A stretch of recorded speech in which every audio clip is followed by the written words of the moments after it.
महाराष्ट्राचे मुख्यमंत्री देवेंद्र फडणवीस यांनी लोकसभेतील विरोधी पक्ष नेते आणि काँग्रेस नेते राहुल गांधी यांच्याबाबत आक्षेपार्ह विधान केले आहे.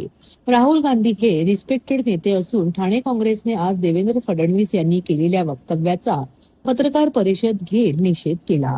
पत्रकार परिषदेला ठाणे काँग्रेस अध्यक्ष विक्रांत चव्हाण, मुख्य प्रवक्ते राहुल पिंगळे, महिला अध्यक्ष स्मिता वैती, प्रदेश सदस्य भालचंद्र महाडिक, निशिकांत कोळी, शिरीष घरस, सुभाष ठोंबरे, उमेश कांबळे, नुरशीद शेख, अरुण राजगुरू, प्रकाश मयेकर आदी मान्यवर उपस्थित होते.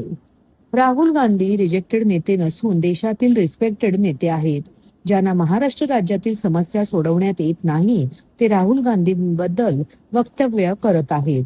जेव्हा उद्धव ठाकरे मुख्यमंत्री होते तेव्हा महाराष्ट्र राज्य 5व्या नंबरवर होता. मात्र त्यानंतर मुख्यमंत्री देवेंद्र फडणवीस यांच्या कारकिर्दीत महाराष्ट्र राज्य भ्रष्टाचार, गुन्हेगारी, बोंडुगिरी आणि स्त्रियांवर अत्याचारांमध्ये प्रथम क्रमांकावर असल्याची टीका विक्रांत चव्हाण यांनी केली.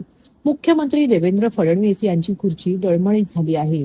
लवकरच कुणीही तरी नवा चेहरा आपल्या समोर येईल. देवेंद्र फडणवीस सगळ्या बाबतीत बॅकफूटवर आले आहेत.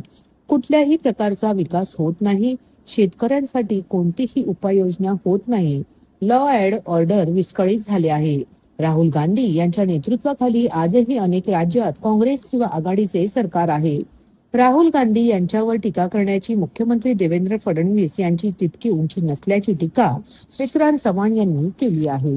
लोकसभेत तुम्ही बोलता राहुल गांधींबद्दल समजू शकतो, कारण तिथे ते कामकाजातून काढलं जातं. बाहेर जेव्हा तुम्ही वक्तव्य करता त्यावेळेस तुम्हाला व्यवस्थित पुरावा पाहिजे.